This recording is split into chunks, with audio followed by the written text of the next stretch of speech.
Oke, baik. Assalamualaikum warahmatullahi wabarakatuh. Em, Kembali lagi bersama saya, Pak Sagita Ramadhani dengan NIM S1 S1230778. Jadi di sini saya akan menjelaskan mengenai materi yang masih sama dengan video saya sebelum-sebelumnya.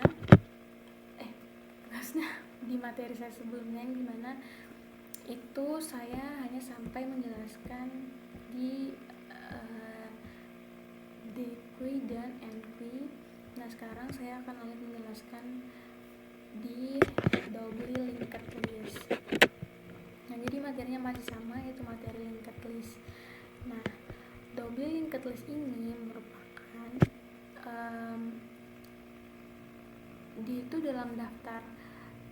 dia itu dalam linked list, setiap simpulnya memelihara referensi ke simpul yang tepat setelahnya.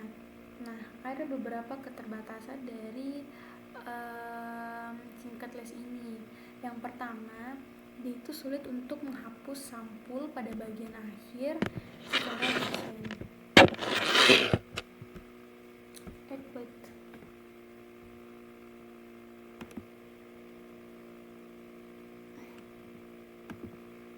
Bagian akhir. Nah, yang kedua itu secara umum kita tidak dapat secara efisien untuk menghapus sebuah nodenya sembarangan dari posisi interior jika hanya diberikan referensi ke node tersebut. Nah, ini karena kita tidak dapat menentukan node yang berada tepat sebelum node yang akan dihapus. Selanjutnya,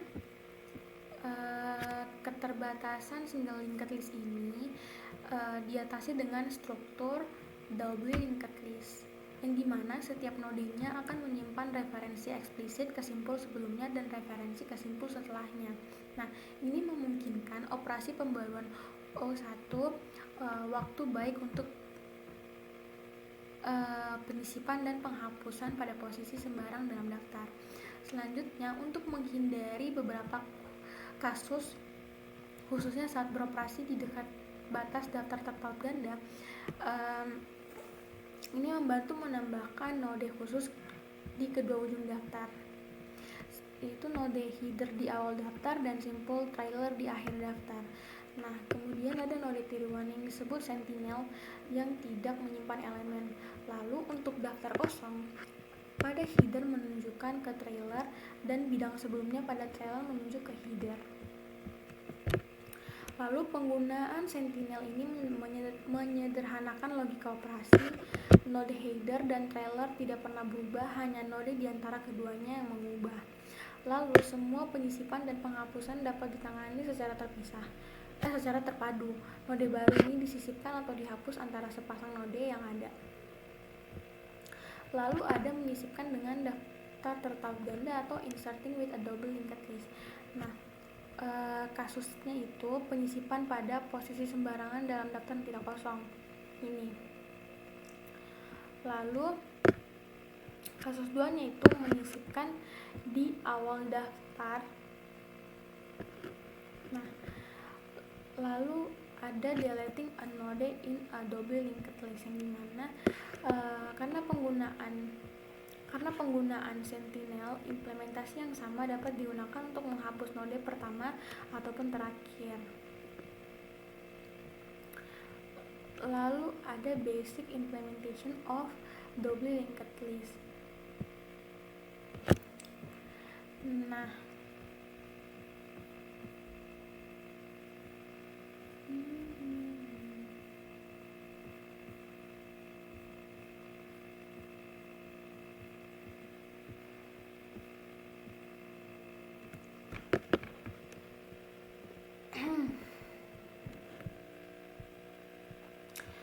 implementasi sederhana dari double linked list. Baik, di sini saya tidak akan menjelaskan mengetikkan codingannya. Mungkin di codingan di bawahnya saya akan mengetik. Di sini saya akan cuman menjelaskan sesuai pengetahuan saya mengenai codingan ini. Jadi Codingan ini merupakan kelas dasar untuk implementasi dari double linked list. Nah, di sini itu ada kelas node, yang dimana kelas ini merupakan kelas privat untuk merepresentasikan setiap node dalam daftar, menyimpan elemen dengan underscore pref ataupun dengan underscore pref atau disebut referensi node sebelumnya, dan underscore next atau referensi node selanjutnya atau setelahnya. Lalu dengan menggunakan underscore slot untuk menghemat memori.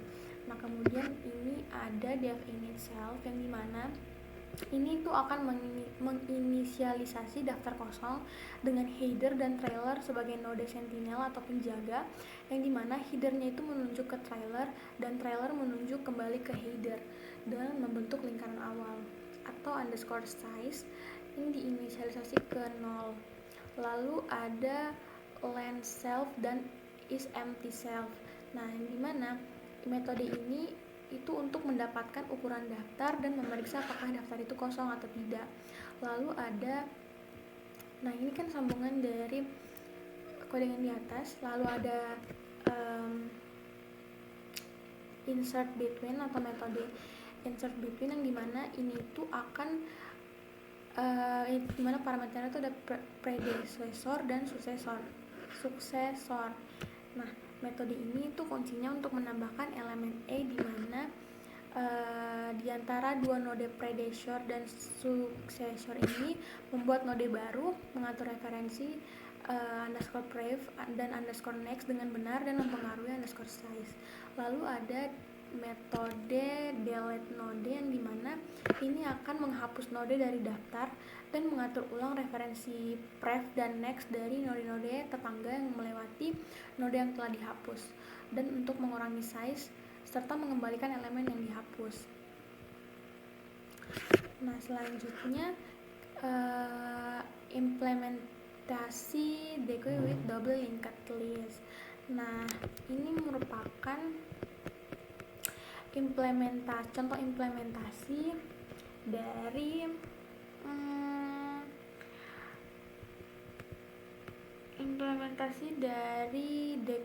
decoy dengan linked list. Nah, pada implementasi decoy ini double enquest-nya itu berbasis array sebelumnya tercapai operasi dalam waktu O1 diamortisasi karena kebutuhan sesekali untuk mengubah ukuran array. Kedua, dengan implementasi berdasarkan daftar tertaut ganda, kita dapat mencapai semua operasi decoy pada waktu terburuk O1. Nah, saat menggunakan sentinel, header itu tidak menyimpan elemen pertama dari decoy itu. Nah, nodenya itu setelah header yang menyimpan elemen pertama dengan asumsi decoy tidak kosong. Lalu demikian simpul sebelum trailer menyimpan elemen terakhir decoy. Lalu ada metode insert between dan delete node, yang dimana ini diwarisi dalam kelas anak untuk mengimplementasikan penyisipan atau penghapusan node di awal atau di akhir decoy. Nah, di sini merupakan implementasinya dalam codingan. Nah, bisa kita lihat di sini. Mungkin saya akan coding.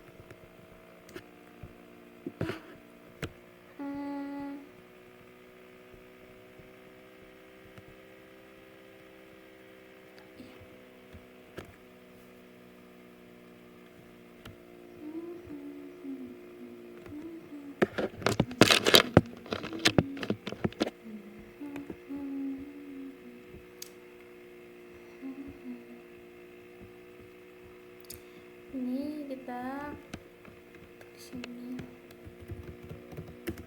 kelas linked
Oke,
jadi saya akan menjelaskan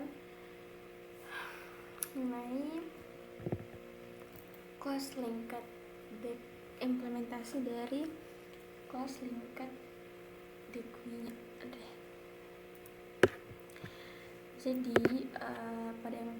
Jadi yang pertama itu ada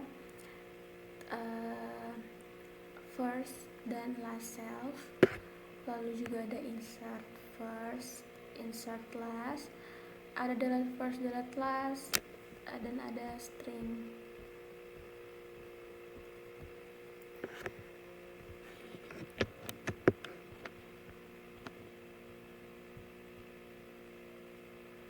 Dan kemudian ada penginisialisasian dari apa ini? Dari metode-metodenya tadi itu. Nah,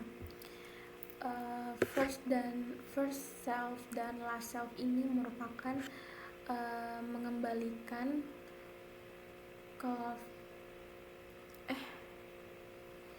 ini mengembalikan tetapi tidak menghapus elemen di depan atau di belakang, dan melemparkan pengecualian jika diqui kosong, maka mereka akan mengakses elemen setelah header dan sebelum trailer masing-masing.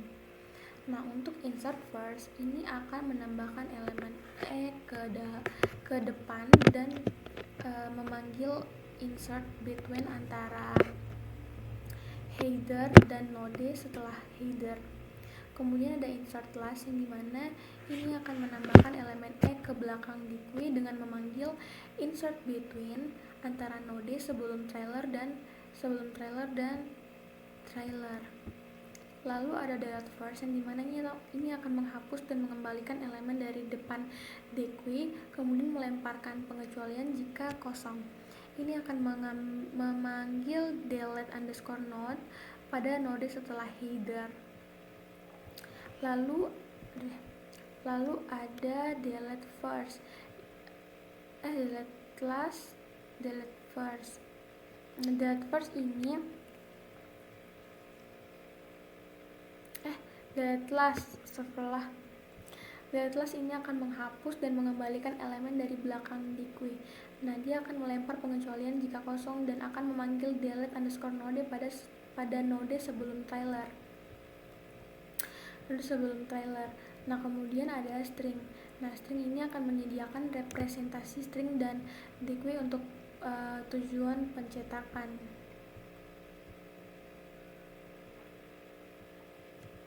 Ini akan menginisialisasi dari insert first, insert last, delete first, delete last.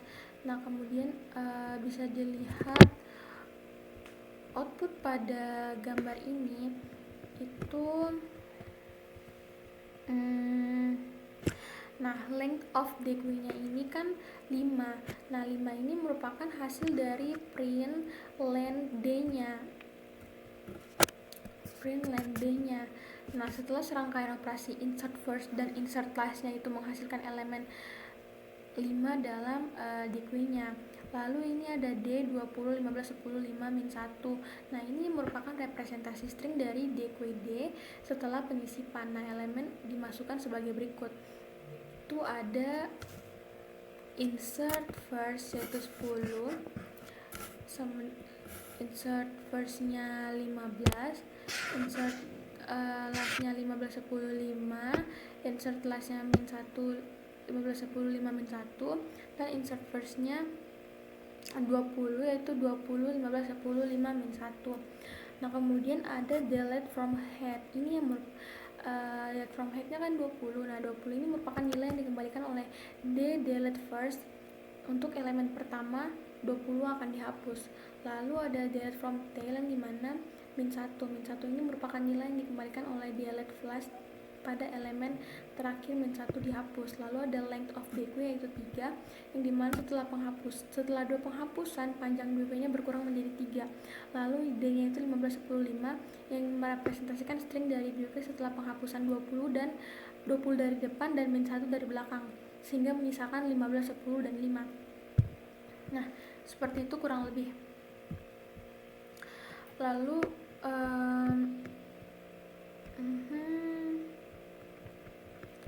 Lalu kita masuk di the positional list ADT.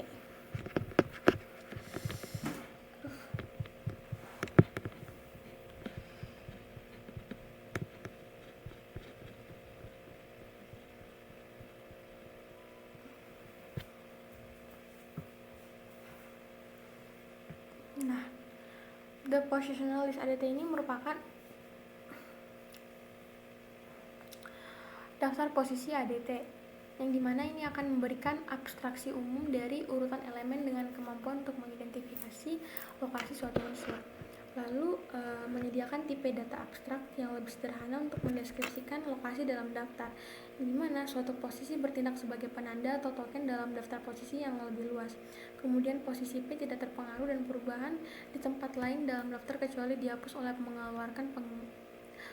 mengeluarkan perintah eksplisit. Lalu sebuah instance posisi adalah objek sederhana yang hanya mendukung metode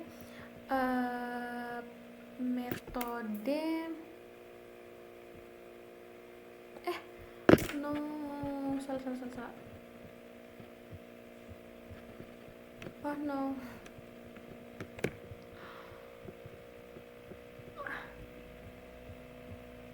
Oke.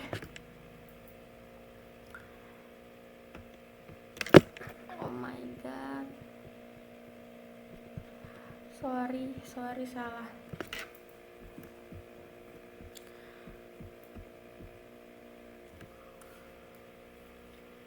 Nah, pada the positional list ADT ini, tipe data abstrak yang telah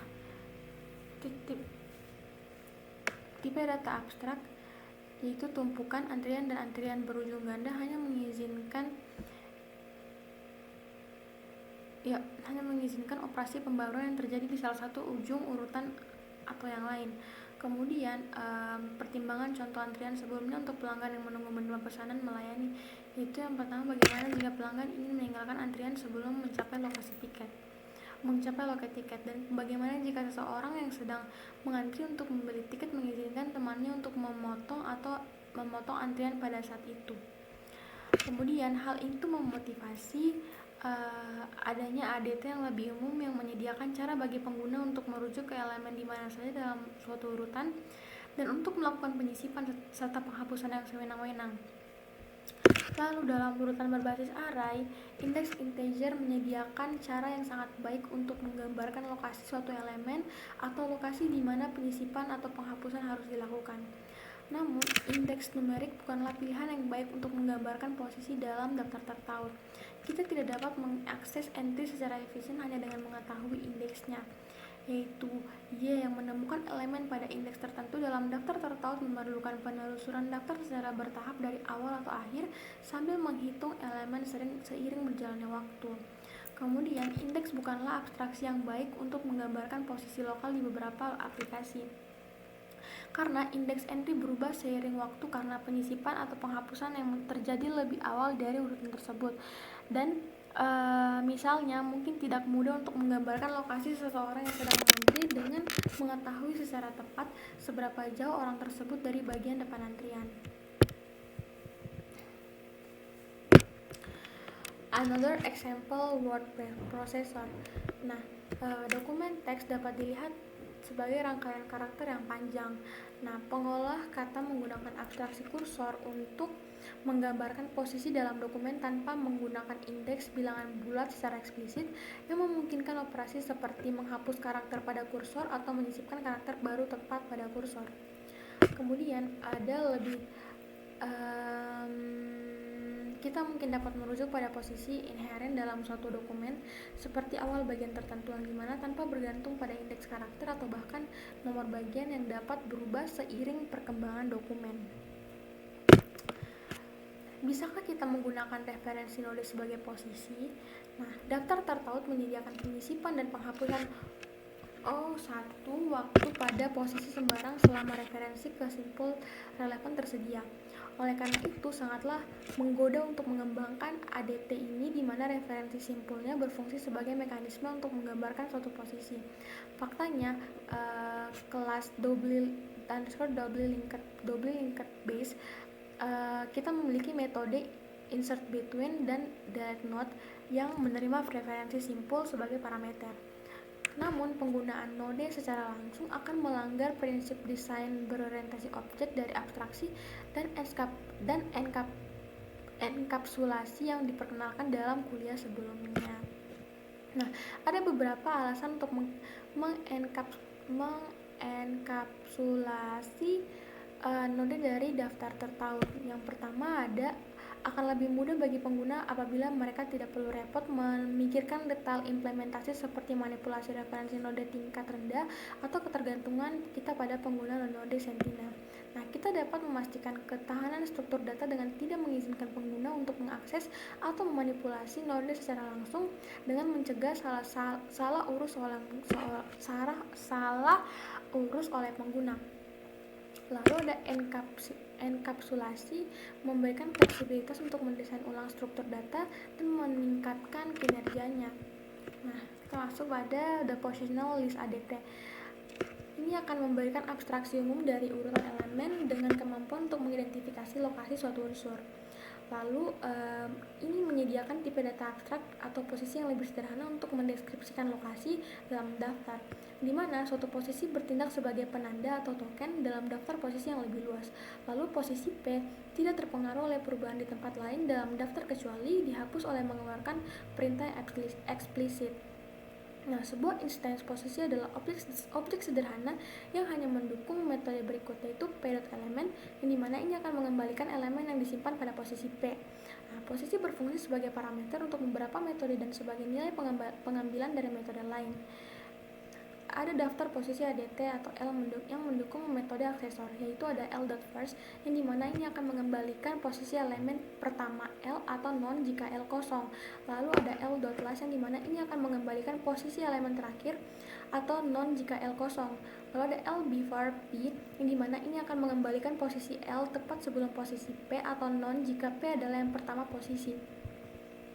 Lalu ada L after P, yang dimana akan mengembalikan posisi L setelah posisi P atau non jika P adalah posisi terakhir. Lalu ada L is empty, yang dimana ini akan mengembalikan true jika daftar L tidak berisi elemen apapun. Lalu ada len L, yang dimana akan mengembalikan jumlah elemen dalam daftar. Lalu ada iter L, yang dimana ini akan mengembalikan iterator maju untuk elemen-elemen daftar. Lalu ada daftar posisi ADT yang mencakup metode pembaruan, yaitu ada L.addFirst, yang dimana ini akan memasukkan elemen baru di depan L yang akan mengembalikan posisi elemen baru. Lalu ada L.addLast, yang dimana ini akan memasukkan elemen baru di belakang L yang akan mengembalikan posisi elemen baru. Lalu ada L.addBefore, yang dimana L.addBefore P dan I ini akan memasukkan elemen baru tepat sebelum posisi P di L, lalu akan mengembalikan posisi elemen baru. Lalu ada L.after PA, yang dimana ini akan memasukkan elemen baru tepat setelah posisi P di L dan akan mengembalikan posisi elemen baru.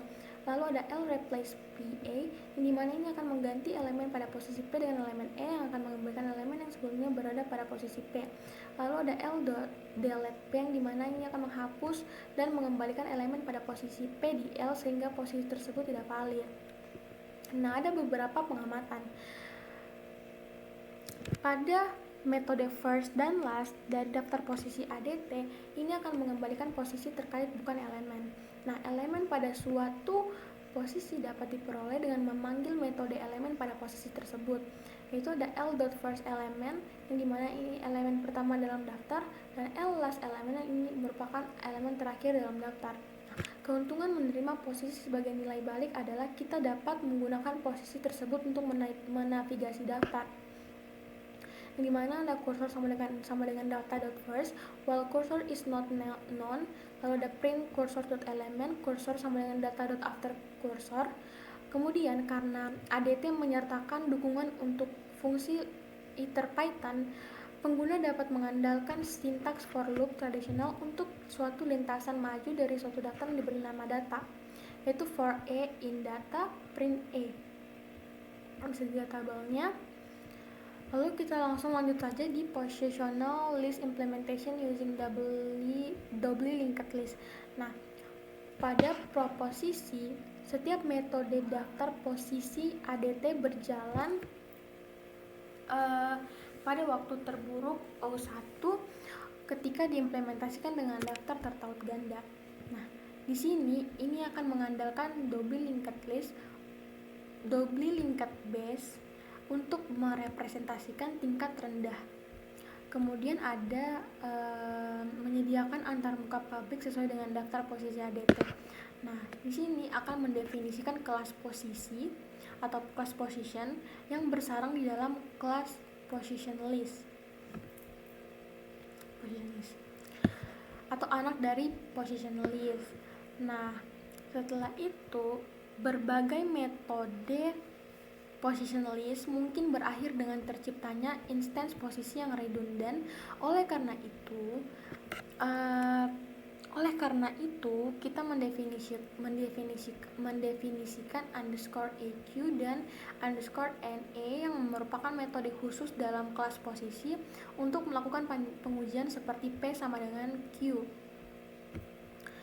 Selanjutnya ada memvalidasi posisi, yang dimana kelas positional list itu akan menerima posisi sebagai parameter dan memverifikasi bahwa posisi tersebut valid, dan jika demikian menentukan simpul dasar yang terkait dengan posisi tersebut. Lalu fungsionalitas ini diimplementasikan oleh metode non-publik bernama validate. Kemudian secara internal, suatu posisi mempertahankan referensi ke node terkait dari daftar tertaut dan juga referensi ke contoh daftar yang berisi node yang ditentukan. Lalu dengan referensi kontainer kita dapat mendeteksi secara kuat ketika memanggil atau mengirimkan contoh posisi yang tidak termasuk dalam daftar yang ditunjukkan.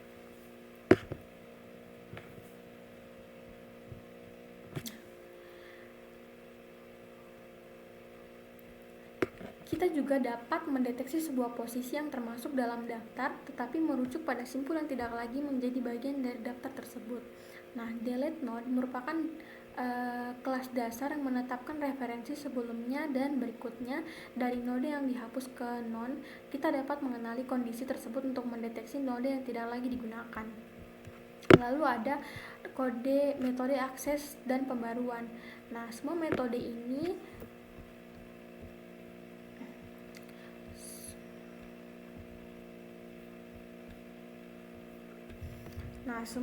itu dengan mudah mengadaptasi implementasi daftar tertaut ganda yang mendasari untuk mendukung antarmuka publik dari daftar posisi ADT. Nah, metode ini mengandalkan validate untuk membuka posisi apapun yang dikirim, lalu mengandalkan make position untuk membungkus node sebagai instansi posisi yang dikembalikan ke pengguna, memastikan untuk tidak pernah mengembalikan posisi yang merujuk ke sentinel. Lalu untuk kenyamanan, warisan metode insert between ini diganti sehingga metode mengembalikan posisi yang dikaitkan dengan node yang baru, sedangkan versi yang diwarisi mengembalikan node itu sendiri. dia bisa dilihat pada codingan ini merupakan lanjutan codingan dari dari positional list implementation. Sorry.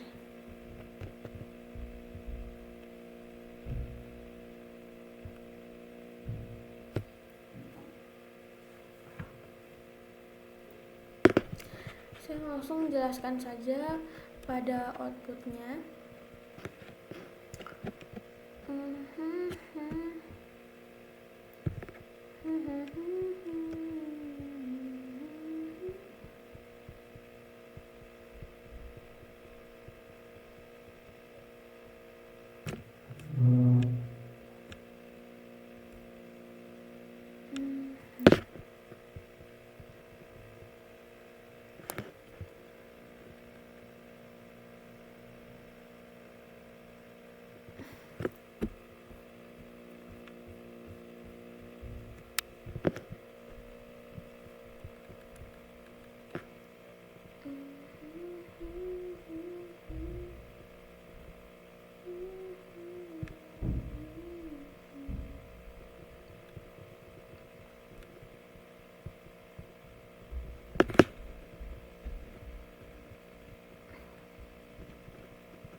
Nah, pada output dari gambar ini yang merupakan implementasi dari positional list mutators, yaitu bisa dilihat di sini length of listnya itu 5.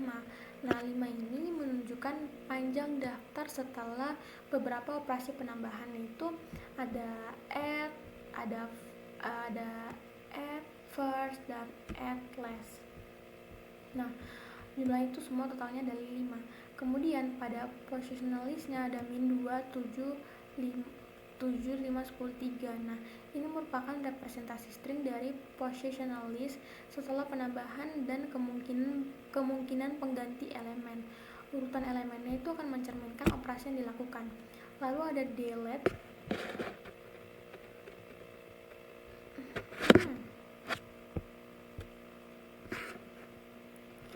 Delete-nya ini merupakan elemen yang dikembalikan setelah l.delete last atau l.delete first berdasarkan kode.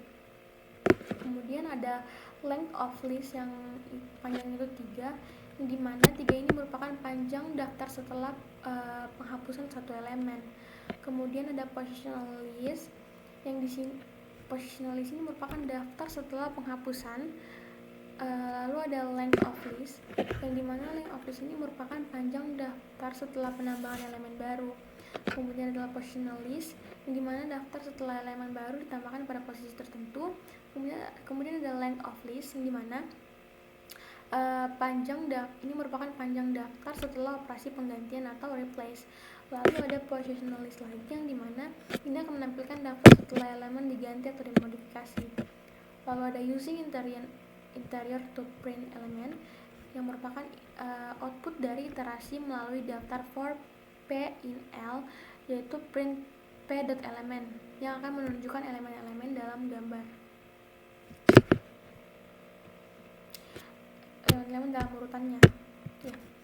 Oke, selesai. Selanjutnya kita akan bahas mengenai sorting a positional list.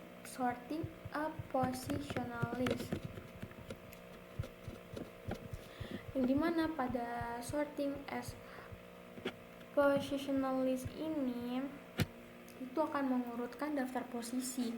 Nah, kita akan menerapkan algoritma sortir untuk penyisipan dan akan mempertahankan 3 variabel, yaitu marker, pivot, dan walk. Marker ini akan merupakan posisi paling kanan dari bagian daftar yang saat ini diurutkan. Lalu ada pivot yang merupakan posisi tepat setelah penanda. Lalu ada walk yang merupakan yang akan bergerak ke kiri dari penanda selama masih ada elemen sebelumnya yang bernilai lebih besar daripada pivot.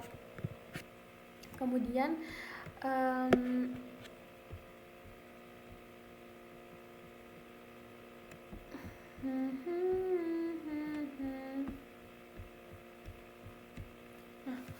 Kemudian saya akan menjelaskan saja sorting positional list ini yang dimana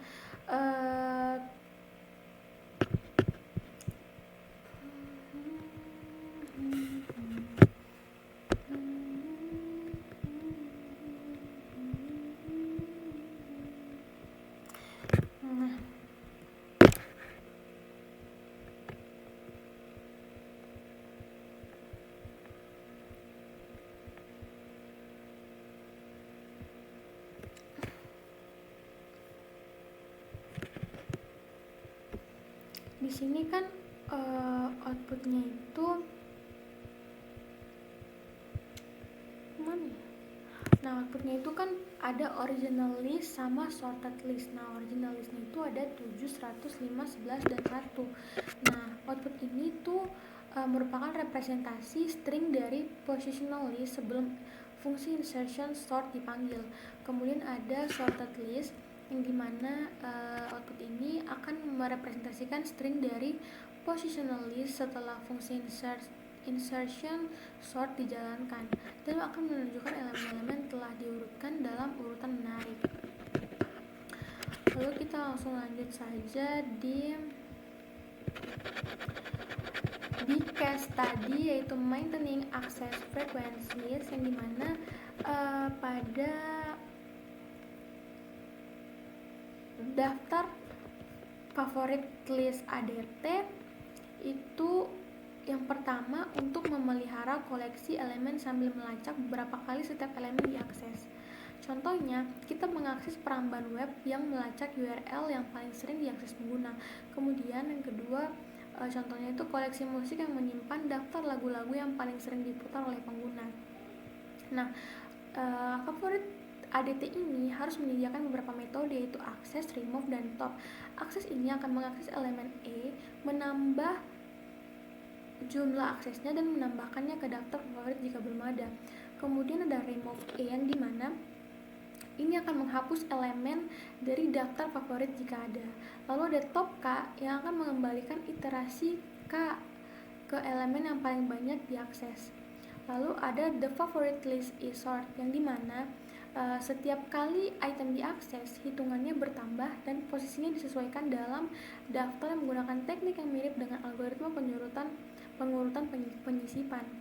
Lalu ada menggunakan positional list sebagai dasar struktur data, yang dimana setiap elemen dari positional listnya adalah contoh kelas item yang memiliki dua elemen, yaitu value dan count. Nah, untuk menyediakan metode dari mengakses dan menghapus item dari daftar cetak favorit teratas, ada utilitas non-public untuk mencari item dan memperbarui daftar. Nah, pada metode top K itu akan mengembalikan daftar yang diurutkan favorit. Lalu setiap kali item diakses, hitungannya adalah bertambah dan posisinya dalam daftar diperbarui dengan menggunakan metode move up. Selanjutnya ada using a list with the move to front heuristic, yang dimana pada implementasi sebelumnya metode akses E dilakukan dalam waktu sebanding dengan indeks E dalam daftar favorit, yaitu jika E adalah elemen ke K yang paling populer dalam daftar favorit, maka mengaksesnya memerlukan waktu. Lalu ada lokalitas referensi, yang dimana setelah satu elemen diakses, elemen tersebut kemungkinan besar akan diakses lagi dalam waktu dekat, misalnya halaman web yang dikunjungi oleh pengguna. Lalu ada heuristik pindah ke depan atau move to front heuristik, yang dimana ini akan memanfaatkan lokalitas referensi untuk meningkatkan kinerja metode akses. Nah, idenya untuk memindahkan elemen ke bagian paling depan daftar setiap kali diakses. Nah, kemudian ada urutan penyortiran hilang karena heuristik ini. Pertimbangan yang misalnya skenario di mana kita memiliki n elemen dan serangkaian akses n pangkat 2, yaitu elemen 1 is access n times, elemen 2 is access n times, dan sampai seterusnya. Nah, jika kita menyimpan elemen-elemen yang diurutkan berdasarkan jumlah aksesnya, maka memasukkan setiap elemen pada saat pertama kali diakses, maka hasilnya itu H access to element 1 runs in O1 time, lalu H access to element 2 runs in O2 time, sampai seterusnya. Dengan demikian, total waktu untuk melakukan serangkaian akses tersebut sebanding dengan rumus tersebut, dengan rumus ini, yaitu n plus 2n plus 3n plus blablabla sampai seterusnya. Nah, jika kita tidak menggunakan heuristik pindah ke depan, memasukkan setiap elemen pada saat pertama kali diakses, maka each subsequent access to element 1 takes O1 time, sampai seterusnya. Jadi, waktu berjalan untuk melakukan semua akses dalam kasus ini adalah O(n pangkat 2). Jadi, dalam kasus ini, heuristik pindah ke depan lebih cepat. Efek ini tidak universal, heuristik mungkin lebih lambat dalam urutan lainnya. Selanjutnya ada the trade-offs with the move to front heuristic, yang dimana versi MTF tidak menyimpan elemen daftar favorit yang diurutkan berdasarkan jumlah aksesnya. Saat kita diminta untuk menemukan K elemen yang paling banyak diakses, kita perlu mencari. Kita mengimplementasikan metode top K sebagai untuk menyalin entry dari daftar favorit ke daftar lain dan memindahi daftar temp sebanyak K kali. Dalam setiap pemindahan itu akan menemukan entry dengan jumlah akses terbesar. Nah, implementasi metode top membutuhkan waktu OKN. Jadi ketika K adalah konstanta, metode top berjalan dengan waktu ON. Namun jika K proporsional terhadap N, maka top berjalan dalam waktu ON pangkat 2. Contohnya, jika kita menginginkan 25% teratas dari daftar. Selanjutnya ada link based versus array based sequence, yang dimana keuntungan dari array based sequence ini, array akan menyediakan akses O1 time access ke suatu elemen berdasarkan indeks integer. Sebaliknya, linked list ini akan menyediakan waktu OK untuk mengakses elemen ke K atau waktu ONK jika melakukan transverse backward dalam double linked list. Selanjutnya, operasi dengan batas asimptotik yang setara biasanya menjalankan faktor konstan secara lebih efisien dengan struktur berbasis array versus struktur terkait. Nah, representasi berbasis array biasanya menggunakan memori yang lebih sedikit secara proporsional daripada struktur yang terhubung. Kontainer berbasis array hanya memerlukan ruang untuk elemen. Dengan linked list ini, memori diperlukan untuk menyimpan tidak hanya elemen tetapi juga referensi ke node. Keuntungan dari linked based sequence ini merupakan struktur berbasis tautan menyediakan batas waktu terburuk untuk operasinya.